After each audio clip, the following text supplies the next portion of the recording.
નમસ્કાર દર્શક મિત્રો, ધ લોકસત્તા શોમાં આપનું સ્વાગત છે। લોકસભામાં બંધારણ પર ચર્ચા શરૂ થઈ ત્યારે રક્ષામંત્રી રાજનાથસિંહે તેની શરૂઆત કરી હતી। તેમણે કહ્યું કે હવે દેશમાં રાજા રાણીનું શાસન નથી અને ન તો બ્રિટિશ વ્યવસ્થા પરંતુ લોકશાહી હતી। તેમણે કહ્યું કે આપણું બંધારણ તમામ પાસાઓને સ્પર્શીને રાષ્ટ્ર નિર્માણનો માર્ગ મોકળો કરે છે। બંધારણે પ્રજાજનોને નાગરિક બનાવ્યા, લોકોને સરકાર પસંદ કરવાનો અધિકાર આપ્યો। આપણું બંધારણ સાર્વત્રિક અને સર્વશક્તિમાન છે। ભારતને એક આદર્શ રાષ્ટ્ર બનાવવાનો રોડ મેપ છે।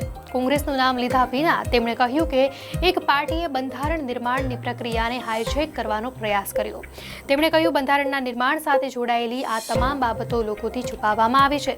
આપણું બંધારણ કોઈ એક પક્ષની ભેટ નથી, તે ભારતના લોકો, તેમના વિચારો, તેમના મૂલ્યો અનુસાર બનાવેલો દસ્તાવેજ છે। અહીં દેશની સર્વોચ્ચ પદ પ્રાપ્ત કરવા માટે જન્મથી ઓળખથી કોઈ ફરક પડતો નથી। જ્યાં ગરીબ પરિવારમાં જન્મેલ વ્યક્તિ વડાપ્રધાન બની શકે છે, રાષ્ટ્રપતિ બની શકે છે। આઝાદી પછી બંધારણની મૂળ ભાવનાને બાજુએ રાખવામાં આવી હતી, પરંતુ અમારી સરકારે આ વાત સાચા દિલથી સ્વીકારી છે। રાજનાથસિંહે કહ્યું કે અમારી સરકાર મહિલા સશક્તિકરણ માટે તમામ શક્ય પ્રયાસો કરી રહી છે। અમે નારી શક્તિ વંદન કાયદો પણ પસાર કર્યો છે।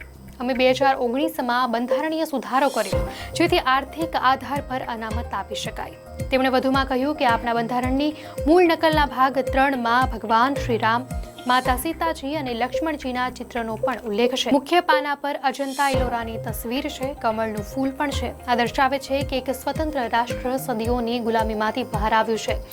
કોતરવામાં આવેલી આકૃતિઓ સમૃદ્ધ ઇતિહાસ અને મહાન પરંપરા દર્શાવે છે। શુક્રવારે પણ રાજ્યસભામાં ભારે હોબાળો થયો હતો। આ દરમિયાન રાજ્યસભાના અધ્યક્ષ જગદીપ ધનખડ પણ વિપક્ષ પર ગુસ્સે થયા હતા। તેમણે કહ્યું કે તમને ખેડૂતનો પુત્ર સહન નથી થતો। તેના પર કોંગ્રેસના સાંસદ મલ્લિકાર્જુન ખડગેએ જવાબ આપ્યો કે જો તમે ખેડૂતના પુત્ર છો તો હું પણ મજૂરનો પુત્ર છું। ભારે હોબાળા બાદ રાજ્યસભાની કાર્યવાહી સોમવારે સવારે 11 વાગ્યા સુધી સ્થગિત કરી દેવામાં આવી હતી। શુક્રવાર અને શનિવારે લોકસભામાં બંધારણ પર ચર્ચા થવાની છે। આ પછી 16 અને 17 ડિસેમ્બરે રાજ્યસભામાં ચર્ચા થશે। ભાજપે બંને દિવસે રાજ્યસભામાં હાજર રહેવા વ્હીપ જાહેર કર્યો છે। ભાજપે તેના તમામ રાજ્યસભા સાંસદોને 3 લીટીનો વ્હીપ જાહેર કર્યો છે અને તેમને કાર્યવાહીમાં હાજર રહેવા પણ જણાવ્યું છે। દર્શક મિત્રો, અંગે આપની શું પ્રતિક્રિયા છે ચોક્કસથી જણાવશો।